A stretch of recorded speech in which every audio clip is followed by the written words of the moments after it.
자, 오늘은 빙하시대의 미스터리라는 그런 제목을 가지고 과연 빙하시대에 대해서 우리가 알고 있지 않은 점들, 어떤 미스터리가 있는지, 그리고 성경이 왜 그런 빙하시대의 미스터리를 해결할 수 있는 열쇠를 제공할 수 있는지에 대해서 한번 알아보도록 하겠습니다. 자, 우리가 일반적으로 빙하시대에 대한 정보는 그렇게 일반인들이 많이 그렇게 공부를 하거나 정확한 그런 정보를 가지고 있지는 않습니다. 대부분 이렇게 뭐 미디어나 영어나 이런 것들을 통해서 와, 신기하다. 이런 세상이 있었구나.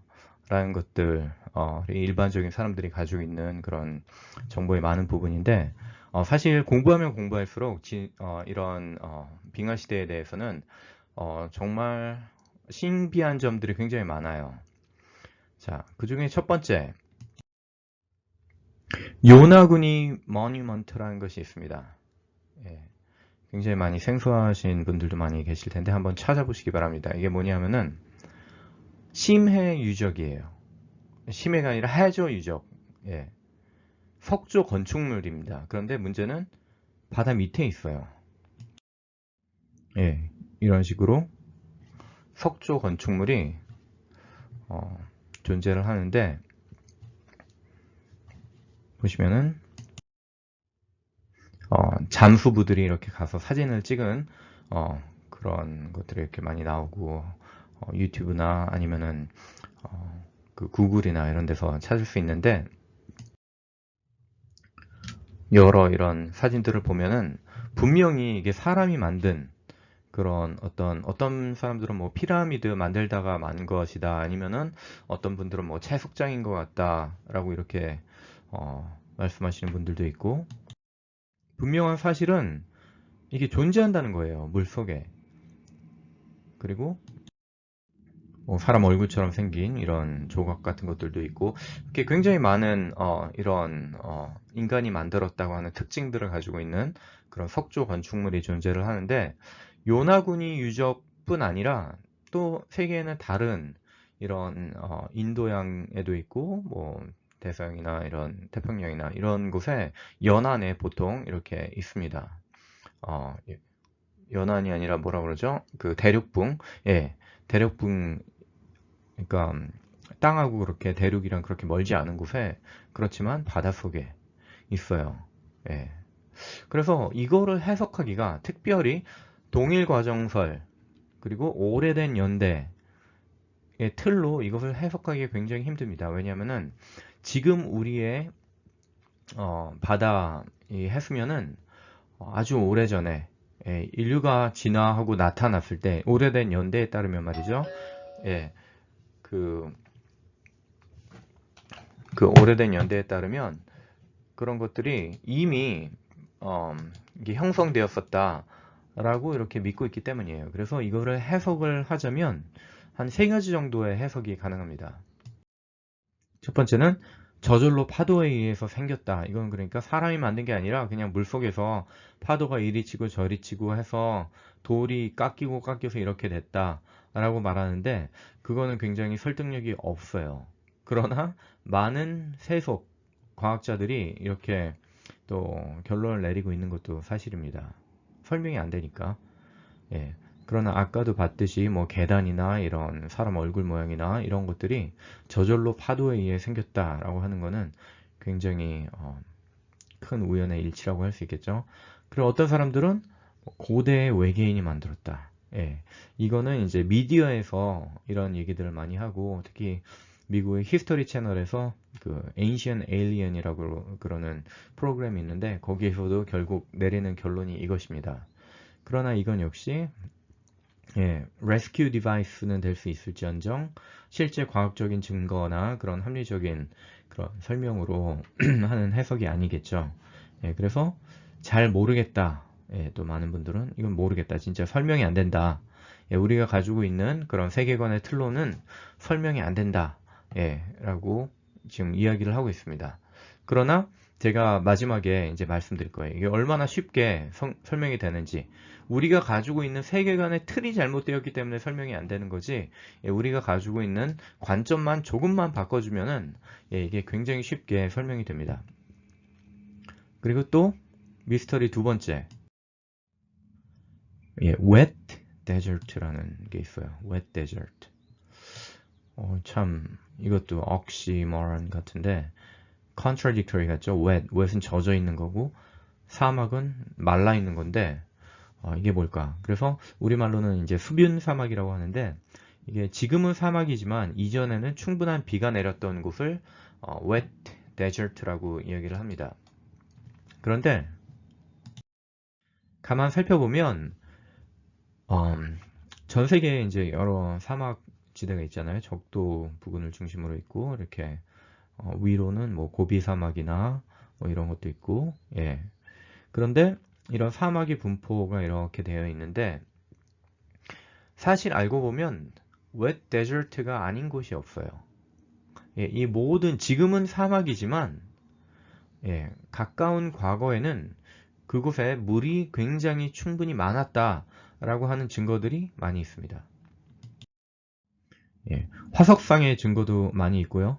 예, 인류가 살았던 곳, 그리고 거기에 뭐 사냥을 했던 흔적들, 뭐 많은 동물들이 많이 살고 있었던 그런 흔적들도 많이 있고, 또 사진을 보면은 뭐 사하라 사막 같은 경우 밑에 이렇게 강의 흔적들, 예, 강의 이런 자국들이 흘렀던 그런 흔적들이 남아 있어요. 그래서 이게 참 이상하다. 어떻게 이렇게 빨리 사막화가 되었을까? 거기에 대한 것도 미스테리입니다. 그리고 또 세 번째 미스테리. 이거는 disharmonious association이라고 하는 건데, 그러니까 하모니가 안 된다는 거예요. 조화되지 않는 그런 것들이라고 하는데, 이거는 화석이 발견이 되는데, 특히 이제 빙하 시대, 옛날에 빙하가 있었던 그런 곳을 땅을 파보면은 더운 지방에서 사는 동식물, 그리고 추운 지방에 있어야 되는 동식물이 동시에 발견되는 그런 현상이 나타납니다. 이것도 한번 찾아보시면 될 거예요. disharmonious association 이라는 용어가 있습니다. 예. 그래서 대표적으로 이제 추운 곳을 선호할 만한 그런 동물들, mammoth, 그 woolly mammoth, 특히 이렇게 털이 길고 이렇게 추위에 잘 견딜 수 있을 만한 그런 woolly mammoth, 우리가 뭐죠? 아이스 에이지 무비에서 우리가 봤던 man인가요? 예, man이. woolly mammoth죠. 예, 털이 있는 매머드고 코끼리인데 결국 이제 인도 코끼리랑 골격이 비슷한데 이제 어나이러미가 비슷하죠. 그리고 좀 크고 털이 좀 긴 예, 그런 코끼리 종류라고 우리가 볼 수 있는데 약 3m 정도 되는 키라고 합니다. 그리고 북미에서 이제 발견된 컬럼비안 매머스 예, 이거 굉장히 큰 4m나 되는 예, 그런 매머스죠. 예. 그런데 이런 맘모스들이 매머드죠. 예, 매머드들이 어디에서 발견이 되느냐? 이렇게 땅에서 발견이 되는데 보통 이제 뭐 알래스카나 시베리아에서 발견되는 것들은 단단한 동토의 생매장. 동토가 뭐냐면 permafrost. 그러니까 땅이 이렇게 얼어 있는 그리고 여름이 되어서도 녹지 않는 그런 굉장히 permanently frozen. 그래서 permafrost라고 하는데 영어로는 동토에 생매장이 되어 있어요. 그래서 많은 경우에는 선체로 이렇게 매장되어 있는 그런 경우도 발견되고 그래서 어떤 경우에는 또 부드러운 부분까지 그러니까 살 이렇게 어떤 뭐죠? 그 발굴 현장에서는 매머드가 발견이 됐는데 뭐 살이나 이런 게 있어가지고 개들이 와가지고 막 뜯어먹을 정도로 예, 그런 리포트까지 있습니다. 그리고 어떤 것들은 질식사 그러니까 이게 폐나 기도나 이런 부드러운 부분들까지 발견이 되었는데 어떤 것들은 그 안에 모래가 막 이렇게 가득 차 있는 예, 그런 양상도 보이고 있습니다. 그리고 뼈가 이제 얼음과 함께 부스러지고 땅이 이렇게 갈라지면서 뼈도 그렇게 동시에 갈라지는 예, 그래서 그것도 굉장히 큰 미스테리예요. 그 화석들을 좀 더 자세히 보면 어디에서 발견이 되느냐 이런 부분에서 발견이 돼요. 시베리아나 이렇게 연하게 이게 색깔을 좀 바꿔볼까요? 예, 이런 부분들 이렇게 연한 녹색으로 되어 있는 이런 부분들, 예, 여기 연안, 북극해 연안, 뭐 알래스카 연안에 굉장히 많이 수백만 구의 화석이 발견이 됩니다. 예.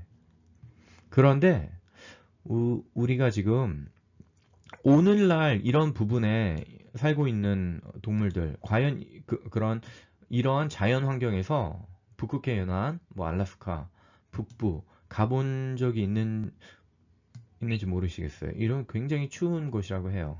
예. 그리고 그런 코끼리나 이런 매머드 같은 그런 동물들이 살기에 적합하지 않은 그런 지역입니다. 왜냐면은 그 오늘날의 시베리아는 겨울 기온이 영하 12도에서 영하 6도, 예. 그리고 여름에는 암만 더워도 30도까지 안 올라가는, 예, 그런 기온을 가지고 있습니다. 예. 그래서 매머드에 대해서도 참 궁금한데, 또 어떤 분들은 여름에 여기 갔다가 겨울에는 또 저기 갔다 이렇게 움직였을 것이다 라고 하는데, 그렇게 움직이기가 그렇게 쉬운 그런 곳이 아니에요. 왜냐하면 늪지대로 이렇게 또 변하고 질퍽질퍽해지기 때문에, 예, 움직이는 것이 쉽지 않고, 또 그 크기로 보아서 하루에 뭐 300kg 정도의 음식을 최대한 섭취를 해야 되고, 물도 140리터, 200리터의 물을 섭취를 해야 됩니다. 예.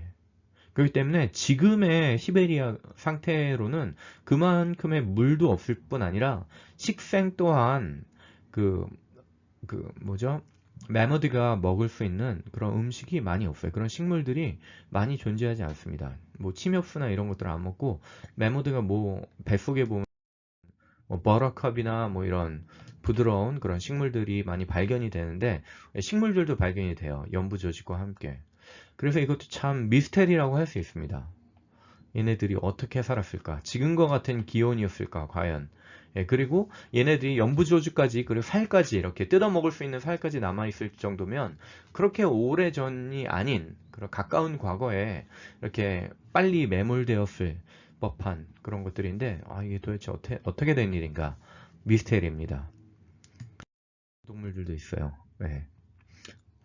세이버 타이거라고 하죠. 예. 이렇게 송곳니가 아주 긴 그런 큰 고양이과 동물이고, 그리고 뭐 울리 라이노, 그 뭐 커다란 뿔을 가진 뭐 털 달린 코뿔소 이런 것들도 있고, 사슴들도 털이 굉장히 뿔이 굉장히 길고, 예, 털이 많은 이런 추운 곳에서도 생존할 수 있는, 좀 서늘한 지방을 선호하는, 그렇지만 예, 많은 음식과 물이 필요한 그런 동물들이 발견이 됩니다. 시베리아나 알래스카 이런 곳에. 또 어, 그 페럴, 담비 같은 이런 조그만 동물들, 이 동물들은 또 땅굴을 파고 생활을 하는 동물인데, 과연 이제 빙하 시대의 시베리아나 알래스카가 지금보다 추웠다면, 혹은 지금처럼 추웠다면 땅굴을 팔 수 있었을까요? 그 퍼마프로스트고, 겨울 되면 질퍽질퍽해서, 여름 되면 질퍽질퍽해서 뭐 늪지대처럼 되고 이러는데, 예. 그리고 또 뭐 오소리 뭐 이런 것들, 예. 이런 것들이 빙하 시대에서 북극해 연안에서 실제로 살았던 그런 증거들이 굉장히 많이 발견이 됩니다. 또 굉장히 특이한 그런 동물이 있는데, 이게 사이가 엔텔럽이라는 그런 동물이에요. 이건 좀 코가 희한하게 생겼죠? 여기 이렇게 생겼는데, 지금 현재는 아프가니스탄이나 이란 등지에서 서식하는 영양입니다. 영양. 예. 그런데 여기가 보면 이 지도가 제 위키피디아에서 나온 건데, 지금 생존하는 그 사이가 엔텔롭이 있는 곳, 요거는 이제 과거에 생존했던, 그러나 멸종되고 줄어들어서 개체수가 줄어들어서 여기 뭐 이란과 아프가니스탄 요쪽에 지금 야생에서 서식하는 영향입니다. 그런데 잘 살펴보면 지금은 그렇지만 여기에 점 보면은 요 점이 사이가 엔텔롭이 엔텔롭의 화석이 발견되는 그런 지역들이에요. 아르틱 오션이라고 보이시죠? 이 북극해입니다. 여기는 알래스카예요. 캐나다예요. 그것도 북극해 연안에. 지금은 도저히 살 수 없을 그런 척박한 그런 환경 속에서 살았던 빙하 시대 때 살았고 마모스와 함께 발견되는 것입니다. 이 동물은 더운 곳을 선호하죠. 그렇기 때문에 disharmonious association이라고 부르는 것입니다. 예, 굉장히 지금 특이한 그런 양상들이 발견이 되고 있어요. 또 마찬가지로 하마도 발견이 돼요. 예, 뭐 영국에서도 템즈강 유역에서도 예, 하마가 발견되기도 하고 그런 기록들이 많이 나타납니다. 지금 하마가 서식하는 곳은 여기 그린, 그 녹색으로 되어 있는 부분이고 이게 빨간 부분은 과거에 인류가 관찰했던 그런 부분인데 빙하 시대에는 영국에서까지 발견이 되는 굉장히 고위도 지역에서 발견이 되는 그런 것들이 이제 disharmonious association이고 미스테리로 과학계에 아주 큰 미스테리로 남아 있습니다. 이런 것들을 저희가 풀어볼 거예요. 얼마나 쉽게 해결이 되는지.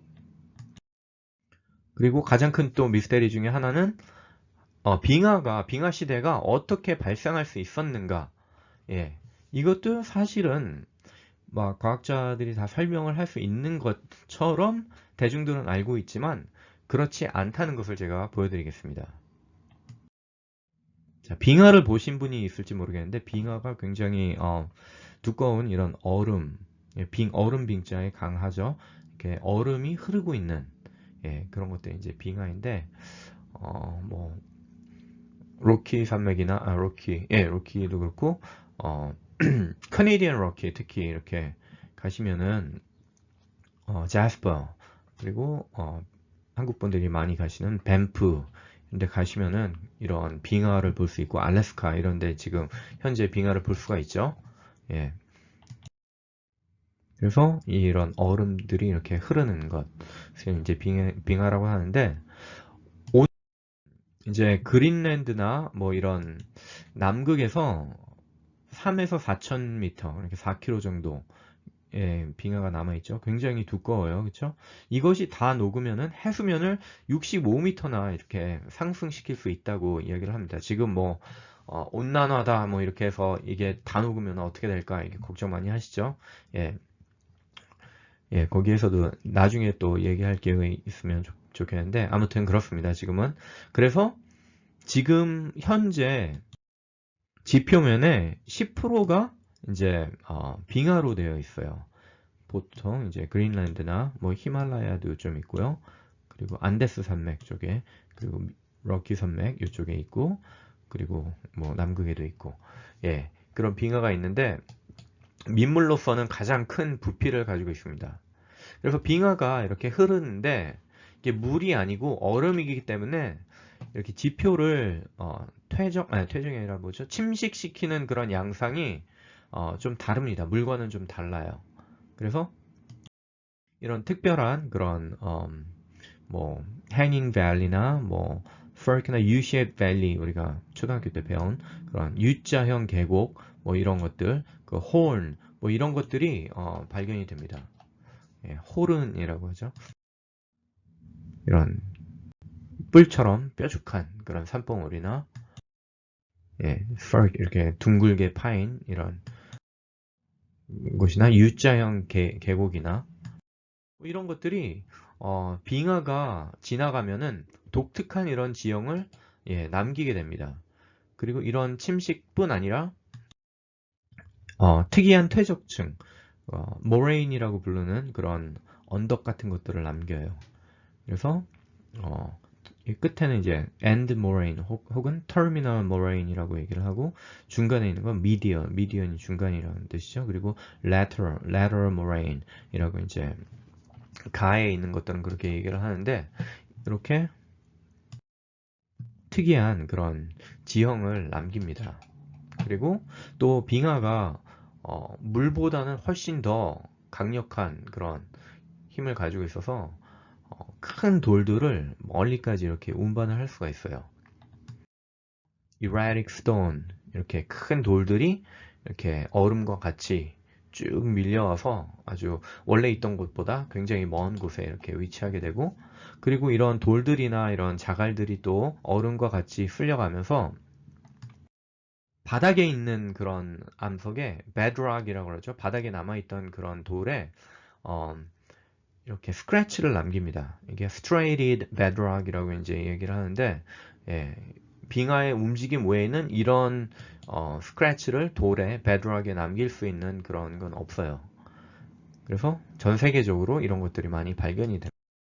예, 빙하가 이렇게 쭉 지나갔던 자국들과 이런 것들 살펴보면은 이런 어나토미를 남기기 때문에 너무나도 이렇게 특이한 그런 지형들을 남기기 때문에 과거에는 여기 빙하가 있었다 없었다 이런 것들을 알 수 있겠죠. 예. 그래서 이런 것들을 종합해 보면 북반구에는 이게 이제 미국이고 유럽이고 이게 북극인데 북극에서 보면은 한 이 정도까지 빙하가 덮었었다 하는 것들을 추정할 수 있어요. 예, 그런 흔적들을 통해서 자 미국 지도를 한번 보겠습니다. 요거는 이제 예, 지도를 이렇게 펴본 거고요. 만 이제 따로 보면은 여기에 쭉 다 캐나다는 거의 뭐 빙하 아래에 있었고요.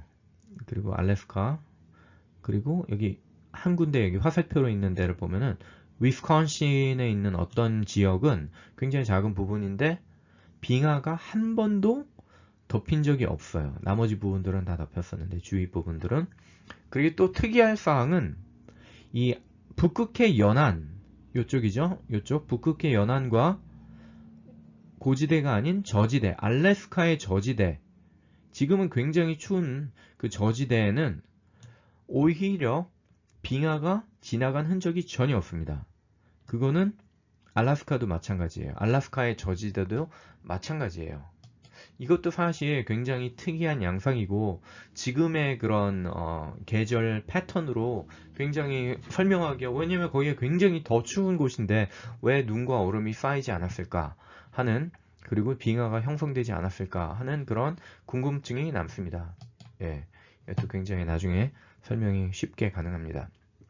그래서 빙하 시대의 궁금증을 또 계속 이야기를 해보면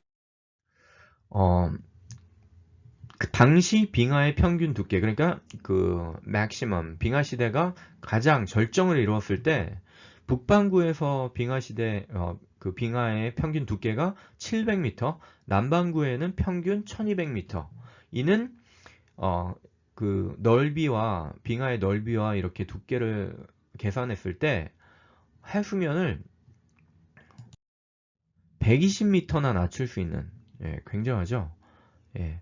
그래서 빙하가 형성이 되었다면 당시의 해수면은 지금보다 120m 낮았다는 거예요. 굉장히 해수면이 낮고 그러면 대륙은 더 컸겠죠. 땅은 더 컸겠죠. 해수면이 훨씬 더 낮아지니까. 그러니까 대부분의 대륙붕이 노출이 되어 있는 대륙붕이 이제 이렇게 대륙과 이렇게 연결돼서 깊어지기 전에 바다가 깊어지기 전에 완만하게 이렇게 대륙과 같은 양상으로 이렇게 선반처럼 이렇게 이어진 곳은 이제 대륙붕이라고 얘기를 하는데 예, 이 대륙붕이 거의 대부분 노출이 되어 있었고 또 이런 알래스카와 시베리아 이런 곳들이 연결되어 있는 랜드 브리지가 또 형성이 되어 있었다는 것을 우리가 예측할 수 있습니다. 빙하 시대에 이렇게 많이 눈이 육지에 쌓여 있었다면 예.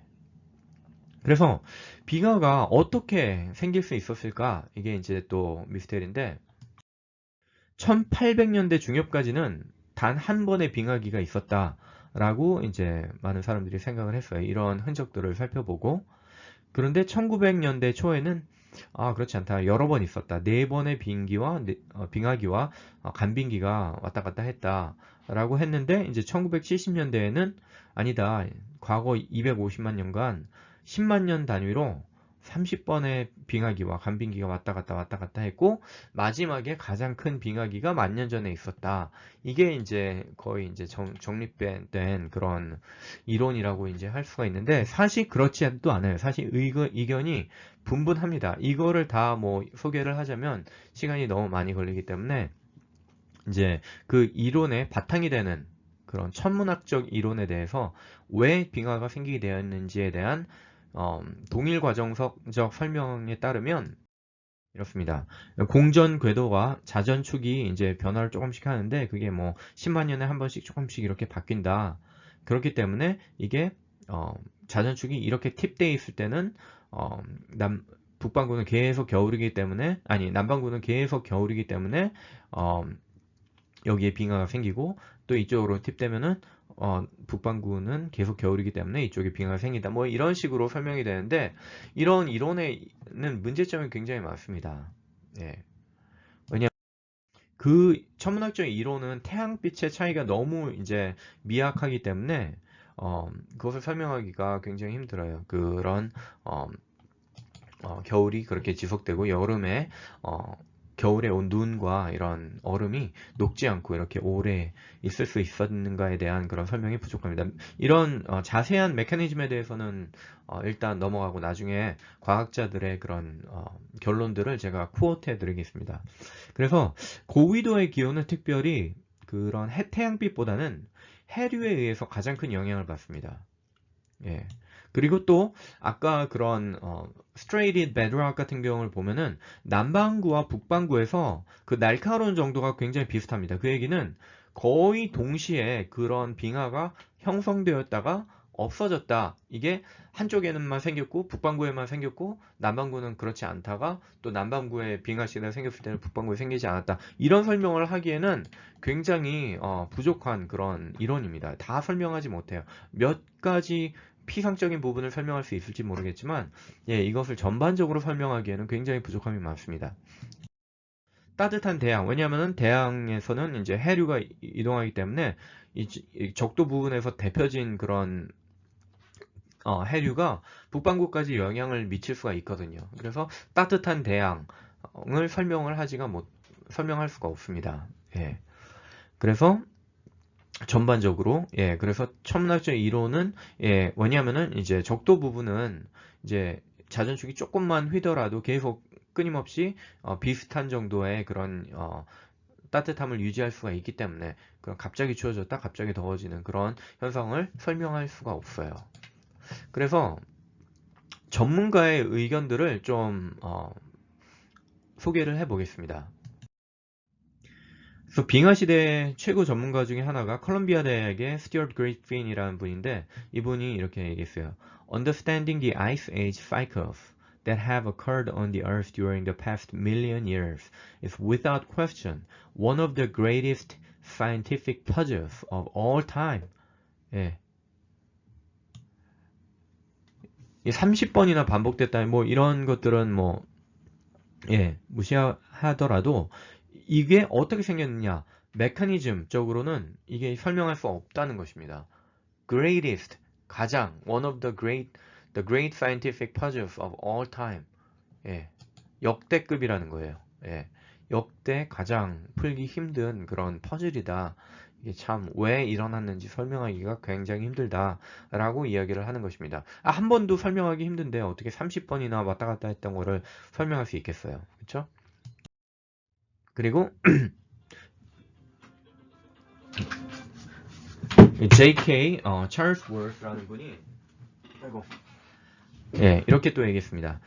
Placiston phenomenon, 즉 Ice Age는 have produced an absolute riot of theories ranging from remotely possible to the mutually contradictory and palpably inadequate. 그러니까 이런 이론들이 굉장히 많은데 물론 그런 우리가 가장 지금 유명한 theory는 천문학적 이론이라고 얘기를 했지만 다른 이론들도 굉장히 많아요. 빙하 시대가 왜 발생했는지에 대한 다른 그런 이론들도 굉장히 많은데 어떤 것들은 remotely possible 가능하지도 않은 그런 이론들이 있고 두세 가지 이론이 있는데 mutually contradictory 하나가 맞으면 다른 거는 틀릴 수밖에 없는 그런 이론들 그리고 적절하지 않은 이런 것들이 굉장히 많다. 이게 의견이 분분하다는 거죠. 그리고 1997년도에 US News and Report에서 이렇게 랭킹 좋아하는 그런 매거진인데 18개의 미스터리, 과학의 수수께끼 중에 하나가 What Caused the Ice Age?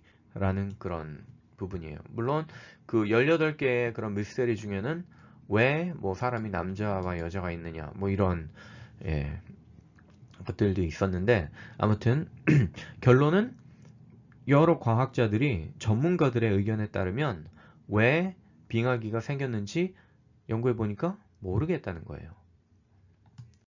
그리고 또 여러 번이 이렇게 반복되었다? 아까도 말씀드렸지만 그 빙하가 남반구와 북반구에 동시에 이렇게 생길 수 있는 그런 조건을 한 번도 충족하기가 어려운데 어떻게 여러 번 있었다는 것을 설명할 수 있겠는가? 왜냐하면은 여름에 겨울에 눈이 암만 많이 오더라도 여름이 되면은 금방 녹기 때문이에요. 아까 말씀드린 그런 미국의 그런 캐나다 여름이 얼마나 더운지 그리고 내륙 지방에 뭐 시카고나 이런 위스콘신 이런 곳 네브라스카 이런 곳이 얼마나 더운지 예, 이런 것들을 설명하기가 굉장히 힘들어요. 근데 그것을 설명할 어, 여러 번 있었다는 것을 설명하기가 더더욱 불가능한데 이 이유는 단지 지구가 수십억 년이라는 패러다임 안에서 즉 진화론적, 동일과정적 패러다임 안에 갇혀서 이것을 설명하려고 하기 때문이에요. 패러다임을 조금만 바꿔보면 예, 이것을 설명하기가 굉장히 쉽습니다. 자, 이 패러다임을 우리가 지구가 천천히 이렇게 오랜 시간 46억 년에 걸쳐서 이렇게 변해왔고 그 안에서 생명체가 진화했고 예, 요 부분에서 이제 진화가 아이스 에이지가 생겼다. 뭐 이렇게 설명을 하려고 하는데 그렇기 때문에 이런 메커니즘을 설명하기가 굉장히 쉽지 않습니다. 자, 그렇다면 빙하는 어떻게 생길 걸까요? 바닷물이 얼어서 생길 걸까요? 아니면 육지에 눈이 쌓여서 생긴 걸까요? 벌써 하이라이트를 했죠. 예, 이런 대륙에 눈이 많이 쌓이고 그게 얼고 또 이 얼었던 눈과 이런 얼음이 여름까지 녹지 않고 몇십 년, 몇백 년 동안 지속되어야지 이런 빙하가 생길 수가 있는 것입니다. 따라서 빙하기에는 단지 그냥 여름에도 춥고 겨울에도 춥기만 했던 그런 시기가 아니라 눈이 많이 내려야 돼요. 예. 겨울에 1차적으로 뭐 겨울에 눈이 많이 내려야 되죠. 그래서 눈이 많이 내리기 위해서는 그리고 육지에 1200m나 이렇게 많이 눈이 쌓이기 위해서는 광역적인 광설이 필요합니다. 그러니까 한 부분만 많이 오고 다른 부분은 눈이 가뭄이 오고 이러면 안 되고 예, 광역적으로 대륙 전체적으로 많은 눈이 내려야 돼요. 그 얘기는 예, 다량의 증발 혹은 낮은 기온이 필요한데 대부분의 빙하 시대의 이론은 이제 낮은 기온, 좀 추워져야지 눈과 얼음이 이렇게 보존이 되기 때문에 낮은 기온에만 이렇게 초점이 맞춰져 있습니다. 예, 그렇지만 광역적인 강설을 위해서는 낮은 기온만 가지고 있으면 너무 또 추워버리면은 물이 증발을 하지 않습니다. 예, 그렇죠. 바닷물이 증발을 하지 않기 때문에 너무 추운 날은 이렇게 눈이 오기가 오히려 더 힘들어요. 오히려 바닷물이 좀 따뜻해가지고 증발이 많이 일어나고 그래야지 이제 많은 눈이 내릴 수가 있는 것이죠. 자, 그래서 눈이 이렇게 많이 내리기 위해서는 예, 높은 해양 온도가 필요합니다. 예, 아주 높은 해양 온도가 필요해요.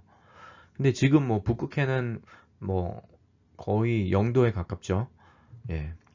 그리고 지구상의 이제 물 중에 98%는 바다이기 때문에 뭐 호수물의 증발보다는 해양 온도가 이렇게 좀 높아지는 것이 필요합니다. 근데 어떻게 갑자기 이런 동일 과정선을 천천히 움직이는 그런 시간 속에서 이게 가능할 것인가? 이것을 설명하기가 굉장히 힘들다는 거예요. 동일 과정선에서는. 그래서 이런 미스테리들을 이제 예, 풀어보도록 하겠습니다. 이 풀기 위해서는 패러다임을 바꿔야 돼요. 자, 이제부터는 우리가 성경적인 패러다임을 가지고 한번 설명을 해보도록 하겠습니다. 어떻게 이게 성경적인 역사, 예, 보통 이렇게 많은 그리스도인들이 또 이런 아이스에이지랑 성경이랑은 또 관련이 없는 것이다 라고 이렇게 이야기를 하는 분들도 많이 계신데 그렇지 않다는 것을 이제 보여드리겠습니다.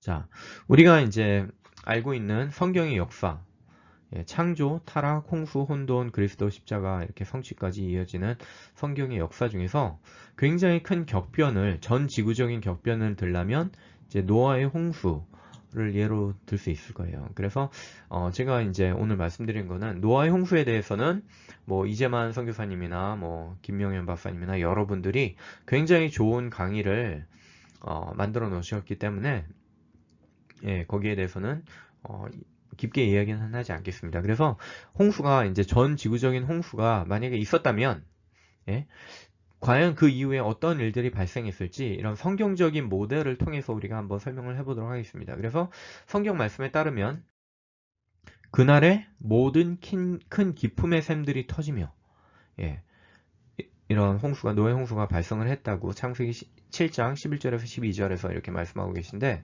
이런 모델을 통해서 우리 지각이 깨지고 뭐 땅에 있던 뭐 지하수나 용암이나 이런 것들이 분출을 하면서 화산 활동도 해저 화산이나 이런 것들이 그리고 지상에 있던 화산들도 굉장히 많이 분출했을 것을 우리가 예측할 수 있습니다. 예, 노아의 홍수 때죠. 그래서 또 홍수 이후에는 지각이 또 갈려지면서 Now, for a long time, scientists thought that that was a process that occurred very slowly, and therefore that gave a long time scale for this process of the development of new ocean floor. The interesting thing is that 예, these 이런 것들이 reversals can be 이제 quite 발생을 rapid, 하는 것입니다. and therefore the 그래서 새로 생긴 그런 바닥, 해저 바닥을 이렇게 보면은 마그마가 이렇게 나오면서 예, 화산암으로 되어 있죠. 대부분의 바닥은 화산암으로 되어 있습니다. 그 육지에서 쌓인 그런 퇴적암으로 되어 있는 것이 아니라 굉장히 프레시하게 보이는 젊어 보이는 그런 화산암으로 되어 있습니다. 그 얘기는 처음에 이런 새로운 해양 바닥이 형성이 되었을 때 또 노아의 홍수 때 1년 안에 급격하게 이것이 발생을 했다면 바다 밑에는 굉장히 뜨거운 그런 암석이 자리 잡고 있었을 것을 우리가 예측할 수 있습니다. 그렇다면 어떻게 되겠어요? 홍수 직후에 바닷물이 따뜻하겠죠? 예, 뜨거운 바닥이 형성되고 뭐 화산도 터지고 뭐 수증기도 나오고 이러니까.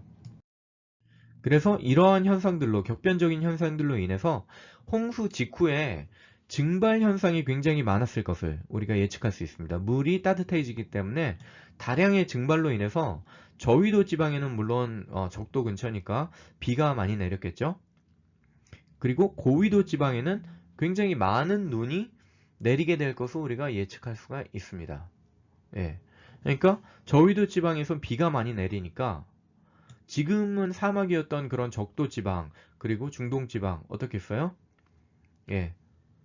늪지, 뭐 강도 많이 흘렀겠고, 예. 그랬겠죠? 홍수 직후에는. 그래서 예, 그 이후에 급격한 사막화가 진행되더라도 그 이전에는 초기 몇백 년 동안에는 비가 많이 내렸던 그런 굉장히 식물들이 살기 좋았던 환경이었을 것을 우리가 예측할 수 있습니다. 따라서 성경적인 그런 세계관을 조금만 이렇게 채용을 하게 되면 이런 수변 사막에 대한 것들을 굉장히 쉽게 설명을 할 수가 있어요. 예. 그래서 우리가 수변 사막에 대한 설명을 금방 했습니다. 비가 많이 내렸을 때 다량의 증발로 인해서 광역적인 그리고 전 지구적으로 이렇게 비가 많이 내리고 눈이 많이 내리는 그런 현상이 발생했을 것을 쉽게 예측할 수 있기 때문에 왜냐하면은 해수 온도가 조금만 바뀌어도 우리가 엘니뇨다 뭐 라니뇨다 이것이 해수 온도가 굉장히 조금만 바뀌어도 이런 현상이 발생을 합니다. 그러나 이런 전 지구적인 대격변이 있었다면 바닷물이 굉장히 따뜻했음을 우리가 예측할 수 있고 그것은 뭐 북극해나 뭐 이런 고위도 지방에도 굉장히 바닷물이 따뜻했다는 것을 우리가 예측을 할 수가 있는 것입니다. 예. 그래서 눈이 많이 내리는 그런 현상을 우리가 설명을 할 수가 있어요. 그렇지만 겨울에 눈이 많이 내리는 것은 우리가 뭐 중요하긴 하지만 더 중요한 것은 예, 또 여름 기온이 낮아야 하는 것입니다. 왜냐하면 눈이 암만 많이 내리더라도 뭐 30도, 40도 기온이 뭐 몇 달만 지속이 되면은 바로 금방 녹아내리는 것을 우리가 알 수 있습니다. 그렇기 때문에 낮은 온도, 특별히 여름의 서늘한 기온이 굉장히 중요합니다. 이것을 어떻게 설명할 수 있고 가능할 수 있을까요? 이런 것들이. 예. 그래서 우리가 낮은 기온을 설명하기 위해서는 또 화산활동, 그것도 전 지구적인 화산활동이 필요하게 되는 것입니다. 그래서 일단 이제 화산이 터지게 되면 역사적으로 가장 큰 화산, 인류가 이렇게 기록을 남긴 그런 이후에 화산 활동에 대한 기록이 가장 큰, 그 중에서 가장 큰 바로 인도네시아에서 터졌던 1815년에 터졌던 탐보라입니다. 탐보라 화산이 터졌었는데 어떤 활동이 일어났냐면은 화산재가 이렇게 올라가게 되면서 에어로졸과 화산재가 이렇게 올라가서 이런 층을 만들어서 태양빛이 지표면에 도달을 못하게 했어요. 예. 그래서 1년에서 3년 정도 이것이 이제 한번 큰 화산이 터지게 되면은 복사열을 이렇게 차단을 하게 되는데 전 지구의 온도를 한 1도, 그것도 한 1년에서 3년 정도 이렇게 낮추게 됩니다. 예. 그래서 탐보라 화산이 터졌을 때 화산 강도가 이제 7도 화산이라고 이제 얘기를 하는데 그 다음에 어떤 일들이 발생했느냐? 미국에는 여름이 없던 해로 기록이 됩니다. 미국 북동부, 그러니까 버스턴이나 이런 뉴욕 이쪽에는 그 6월에 온도가 5도였어요. 평균 온도가. 그리고 6월에 예, 강설, 눈이 내렸다는 거죠. 6월 달에 눈이 내린 기록이 있습니다. 그리고 캐나다 퀘벡주에는 6월에 30cm의 눈이 내렸어요. 탐보라 화산이 터진 다음에. 그리고 7, 8월에는 농작물이 얼어서 사실 이 탐보라 화산 하나 터진 것 때문에 굉장히 세계에서 많은 일들이 발생을 했습니다. 우리나라 뭐 조선왕조실록을 읽어봐도 1816년에 굉장히 이제 흉년이 들었다는 것을 우리가 알 수 있고 유럽도 마찬가지로 예, 그래서 많은 사람들이 또 미국으로 이민을 하고 이런 것들이 예, 탐보라 화산 때문에 사실 일어났다고 보는 그런 설들이 많은데 근데 이 탐보라 화산 하나만 터진 것이 아니라 그 1800년도 전 세계적으로 굉장히 많은 이런 화산들이 탐보라를 포함해서 같이 이렇게 터졌기 때문에 그런 것들이 전 세계적인 영향을 끼쳤다는 것을 우리가 알 수가 있습니다. 그래서 만약에 이런 화산들이 노아의 홍수가 사실이라면 탐보라 화산보다 훨씬 더 큰 그런 화산들이 전 지구적으로 많이 폭발을 했을 것을 우리가 예측을 할 수 있고 또 그 이후에 지각이 안정화되면서 그리고 아직은 불안정한 그런 지각 때문에 또 더 많은 화산들이 점차 그 강도와 그 빈도는 줄어들었을지라도 홍수 이후에도 몇십 년 혹은 몇백 년 동안 이렇게 지속되었을 것이라는 것을 우리가 예측을 할 수가 있습니다. 그렇다면 이런 모델이 가능하겠죠. 그런 격변적인 지각 활동으로 인해서 바닷물은 계속해서 따뜻해져 있고 또 그토록 많은 물이 식기 위해서는 많은 시간이 필요하고 또 대기 중에는 그 동시다발적으로 터진 그런 화산재들로 인해서 sunlight, 그 태양이 굉장히 많이 흐려져 있고 복사열이 많이 차단이 되어서 서늘한 여름이 10년, 20년 혹은 100년, 200년 이때까지 지속이 되었을 것을 우리가 예측을 할 수가 있습니다. 이 모델을 적용을 한다면 여름에 눈이 녹지 않았을 것을 가정하면 이러한 크기의 빙하, 이러한 두께의 빙하가 굉장히 빨리 매년 1.4m 이상 평균 700m까지 이렇게 쌓일 수 있는 그런 빙하가 완성이 되는 것입니다. 이러한 누적 속도로 인해서 여름에 눈이 녹지 않았다는 그리고 많이 녹지 않았다는 가정으로 이런 절정이 오기에는 500년이면 충분한 그런 시뮬레이션이 가능합니다. 예. 겨울에 눈 오는 거는 그렇게 어렵지 않아요. 사실 우리가 지금도 한겨울 강설 보면 일본에는 2012년 12월에 3~4m 이렇게 폭설이 내린 그런 기록.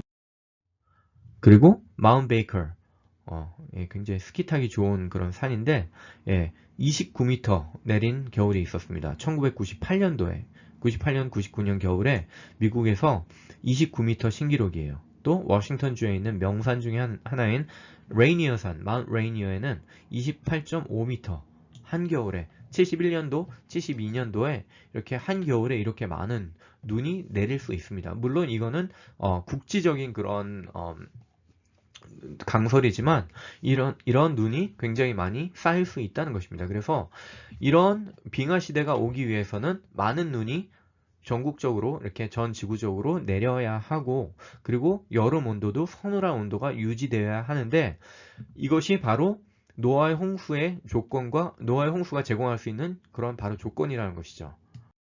그래서 빙하 시대의 절정은 이렇게 화산 폭발과 이렇게 줄어들고 있는 화산 폭발과 해수 온도가 적절한 조화를 이루었을 때 빙하가 가장 두껍게 대륙에 이렇게 쌓일 수 있는 조건이 형성된다는 것입니다. 그래서 우리가 그래프를 보면은 홍수 직후에 해수 평균 온도가 거의 뭐 30도 가까이 되는 이런 온도에서 점점 줄어들겠죠.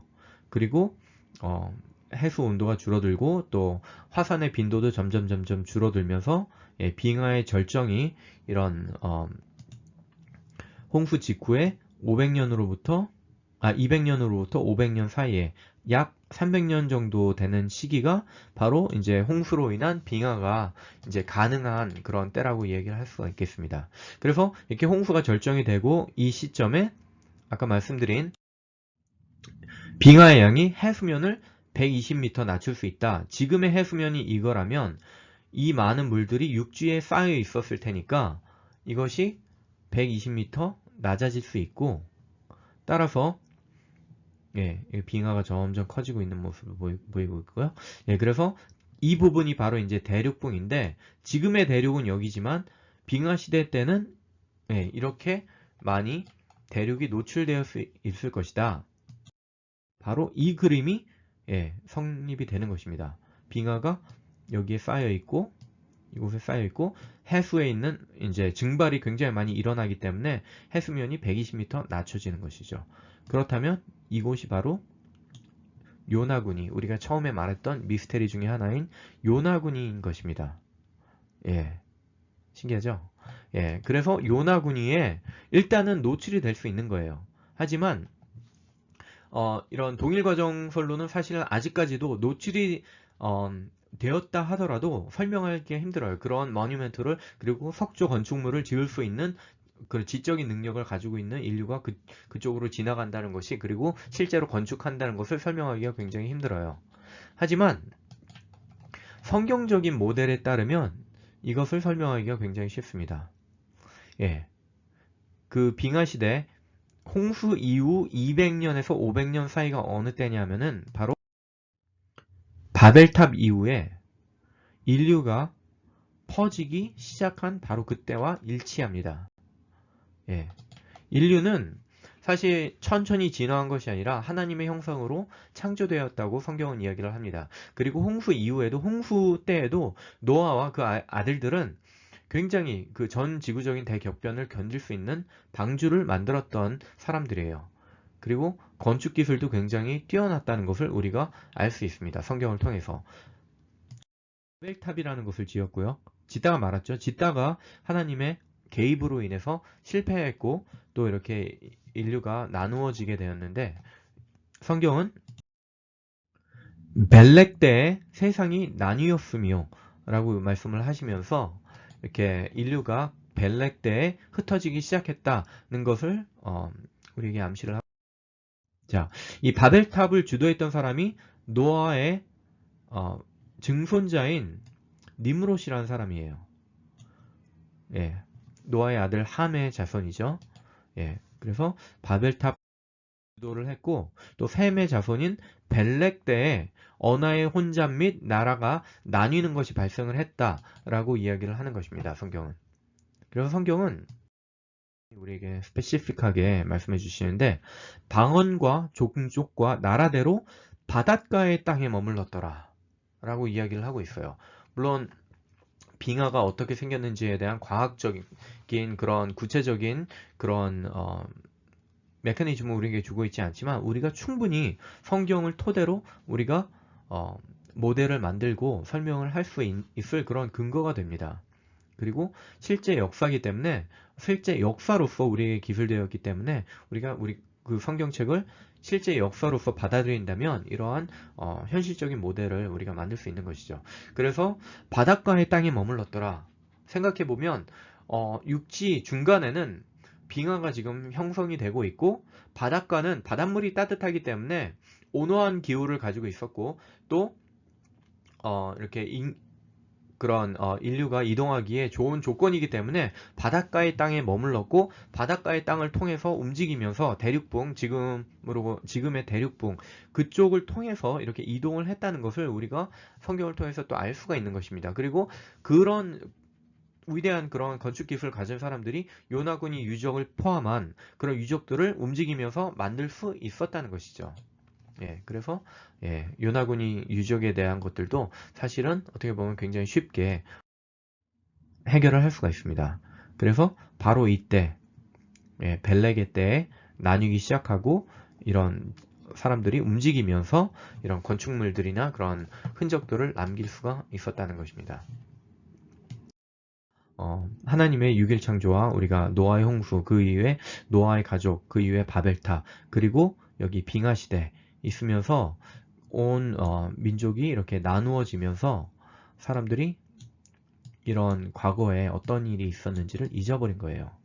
그렇지만 하나님이 이 이스라엘 백성을 택하셔서 성경책을 선지자들과 그런 많은 제자들을 통해서 실제 역사인 과거에 어떤 일이 있었고 또 앞으로 실제로 예수님이 어떻게 오실 것에 대한 그런 기록을 우리에게 남겨주심으로 인해서 우리가 다시 하나님께로 돌아갈 수 있는 길이 만들어진 것입니다. 그래서 성경을 우리가 단지 뭐 신화적인 책이 아니라 실제 역사로 우리가 받아들일 때 과거의 미스테리를 해결할 수 있을 뿐 아니라 미래에 어떤 일이 있을지를 우리가 예측을 할 수 있는 것이고 또 그 길을 통해서 구원받을 수 있는 그리고 하나님과 다시 연합할 수 있는 그리고 천국으로 갈 수 있는 그런 길이 우리에게 마련이 된 것입니다. 그래서 성경을 우리가 디스미스하는 것이 아니라 시리어스하게 받아들이는 것을 모든 분들께 이렇게 권고를 드립니다.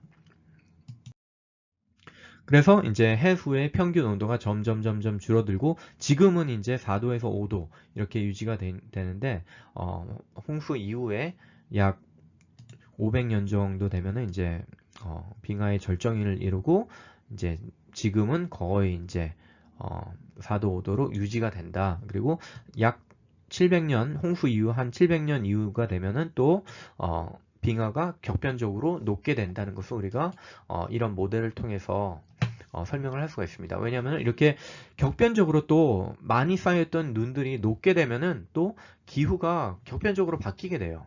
예. 이 조건에서 벗어날 경우에는 빠른 속도로 이제 해빙이 됩니다. 이제 대기 중에 쌓여있던 화산재들도 점점 없어질 것이고 증발도 물의 증발도 바닷물의 증발도 줄어들기 때문에 겨울철에 내리는 그리고 여름에 내리는 폭우들도 많이 줄어들게 되겠죠. 그래서 빠른 속도로 이렇게 여름이 뜨거운 여름이 이렇게 찾아오게 되면은 빠른 속도의 해빙이 발생을 하게 되고 따라서 1년에 10m만 녹아도 75년이면 충분히 이런 격변적인 해빙이 일어나서 빙하 시대가 끝날 수 있는 조건이 마련이 되는 것입니다. 그런데 이런 기후가 발생을 하게 되면 광역적으로 이제 눈사태가 발생하고 산사태가 발생하고 또 홍수가 발생하고 기존 지형이 변하면서 이런 또 태풍 지금보다 훨씬 더 큰 하이퍼 이런 토네이도 뭐 이런 것들이 굉장히 많이 생기고 또 허리케인, 하이퍼케인 뭐 이런 것들이 또 발생을 하게 되는 것이죠. 실제로도 지금 막 눈사태가 일어나고 뭐 이거는 이제 사진에는 노스다코다의 이제 파고 강에서 레드강이라는 강이 범람하고 뭐 이런 것들이 이제 발생을 하게 되는데 이런 홍수나 뭐 이런 것들이 발생을 하고 또 폭우나 이런 것들이 발생을 하게 되는 것이죠. 그래서 눈이 녹고 막 이러면서 격변 모래 폭풍이나 지금도 이제 기온차가 많이 나고 그러면은 모래 폭풍이 이제 발생을 하게 되는데 이런 모래 폭풍이 한번 발생을 하면은 어떤 일이 발생을 하냐면은 하룻밤 사이에 이런 집들이 차들이 매몰이 되게 돼요. 한번 모래 폭풍이 휩쓸고 지나가면. 그러면은 뭐 피할 겨를도 없이 여기 모래 폭풍에 묻히게 되는 것이죠. 사이에 이거는 집이 이렇게 묻혀버리게 되는 것이고, 그리고 이런 것들이 이제 중동 지방이나 사하라 사막이나 이런 곳에 지금도 많이 발생을 하고 있죠. 그래서 급격한 사막화가 발생을 하고 있습니다. 그러나 지금도 빠르지만 과거 빙하가 격변적으로 녹을 때는 훨씬 더 큰 그런 폭풍과 모래 폭풍들이 발생했을 것이라는 것을 우리가 예측을 할 수가 있는 것입니다. 그래서 우리가 마지막으로 남은 것들 중에 하나인 매머드에 대해서, 어떻게 매머드가 선체로 발견되고 모래가 이렇게 기도로 들어간 그런 모습들이 발견이 되느냐. 매머드가 처음엔 잘 살고 있었겠죠. 따뜻하고 온화한 그런 시베리아의 저지대에 살고 있었는데 갑자기 격변적인 해빙과 그런 폭풍우 그리고 모래 폭풍이 발생을 하게 되면서 모래가 막 이렇게 오는 거죠. 어떤 것들은 등지고 있겠죠. 그렇지만 숨을 쉬면은 그 코 안으로 모래가 들어가겠죠. 모래 폭풍 안에 있으니까. 그렇지만 열도 없이 이 모래의 몸을 치면서 되는 것이고, 너무나도 이렇게 격변적으로 묻혔기 때문에 뼈가, 그리고 뼈도 남아있을 뿐 아니라 근육이나 털이나 이런 조직 소프트 티슈 또한 많이 남아있을 수 있는 거겠죠. 그리고 이 시베리아 지방은 갑자기 또 해수 온도가 많이 낮아졌기 때문에 온화한 기후에서 차가운 기후로 바뀌고 땅이 얼게 되는 거, 퍼마프로스트로 이제 바뀌게 되는 것이죠. 뼈가 부러지는 이유는 한쪽은 얼고 한쪽은 얼지 않고, 그래서 또 땅에서 이렇게 큰 뼈가 이렇게 부러질 수 있는, 그래서 매몰 결론은 갑작스러운 이런 해빙 때 늪지대에 빠졌거나 혹은 이런 눈사태 혹은 모래 폭풍에 매몰되어 있는 그런 모습으로 우리가 해석하는 것이 정확합니다. 그래서 그리고 우리가 지금의 동일 과정적인 그런 관점으로는 설명할 수 없는 알래스카나 그런 시베리아 저지대 거기에 매몰되어 있는 그런 매머드의 수백만 마리의 매머드의 그런 양상들을 우리가 설명을 할 수가 있는 것입니다. 그래서 사실 굉장히 간단해요. 우리가 굉장히 퍼즐 조각이 있었어요. 뭐 인종이나 노아 홍사, 종부나 수변 사막, 바벨탑, 빙하시대 이런 것들이 무엇을 받아들이면 해결이 된다. 이런 과학적인 그런, 사실은 과학적인 것이 아니라 비과학적인 것이죠. 사실 동일과정설이. 하지만 과학적이라고 포장되어 있는 동일과정설로 설명을 하지 못했던 그런 굉장히 많은 퍼즐 조각들이 이 성경의 역사, 특히 홍수와 이런 바벨탑 부분들을 우리가 문자 그대로 우리가 받아들이기만 한다면 그것이 굉장히 쉽게 해결이 되고, 이것이 또 이기 때문에 과거에 대한 실제 사건을 우리에게 전달해주는 그런 진리의 말씀이기 때문에 그것을 성경 말씀 그대로 우리가 적용을 하게 된다면 우리가 과학계에서 미스테리로 남아있던 이런 굉장히 많은 빙하 시대에 관한 것들이 쉽게 해결이 되는 것을 우리가 알 수가 있습니다. 자, 지금까지 굉장히 많은 부분들을 빨리 제가 진행을 하려고 했는데 1시간 동안 이렇게 끈기 있게 들어주셔서 감사합니다.